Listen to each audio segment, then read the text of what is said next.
आकृती काढली फळ्यावर पटकन? वर्तुळामध्ये काय काय काढली सांगा? व्यास म्हणजे जीवा, सगळ्यात मोठी जीवा म्हणजे कोण? व्यासचं नाव काय ह्या? अब. आणि काय काढली? कड काय काढली? त्रिज्या काढली. वर्तुळ केंद्राचं नाव काय आहे? क. आता बघा, यावर या आकृतीवर माहितीवर आधारित इथं प्रश्न दिलेला आहे.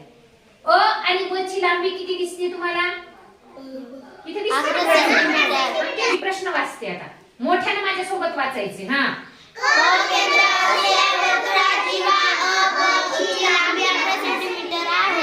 केंद्र असलेल्या वर्तुळात जीवा अब ची लांबी किती सेंटीमीटर आहे? 11 सेंटीमीटर आहे. तर कड या रेघेची लांबी किती असेल? कड ची लांबी काढायची. कशावरून? कशावरून काढायची? अबच्या लांबीवरून. कशाची लांबी काढायची? कशाची लांबी काढायची? कडची लांबी काढायची. तुम्हाला माहिती याच्या पूर्वी झालेला भाग आहे आपला. याची लांबी कशी काढणार? अबच्या अर्धी म्हणजे कड, बरोबर आहे का? अबच्या अर्धी म्हणजे कड. व्यासाच्या अर्धी काय असते? त्रिज्या. बोला, मोठ्याने बोला. त्रिज्या. मग त्रिज्येच्या किती पट असेल व्यास? दुप्पट. एक पट जर त्रिज्या असेल तर व्यास दुप्पट झाला.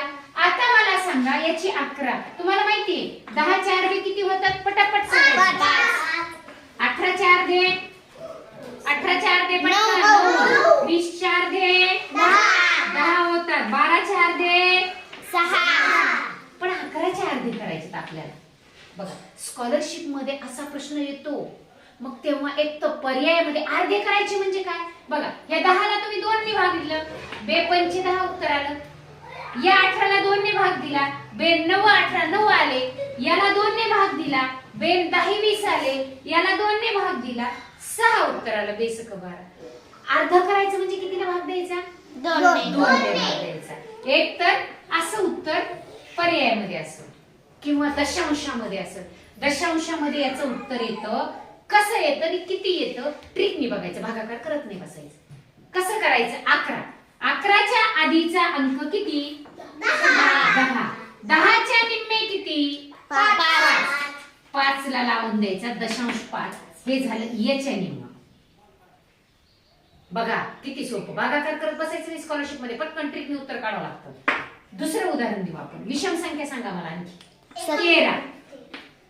13 च्या आधीचा अंक 12. 12 च्या अर्धे 6. 0.5 दिलं. हे झाले 13 च्या अर्धे. पुन्हा सांगा 15. 15 च्या आधीचा अंक 14.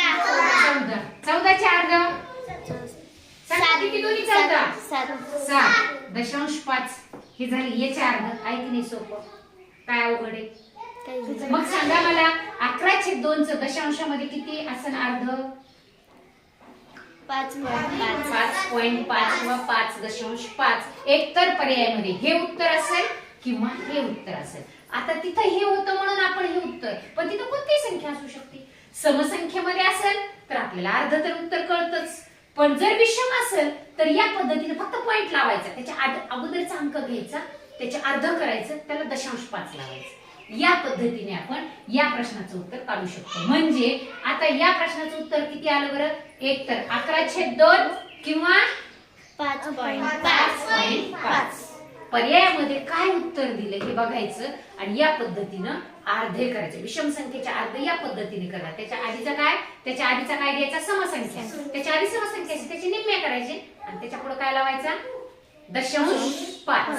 हे त्याचं उत्तर सोप्या पद्धतीने काढायचं. समजलंय?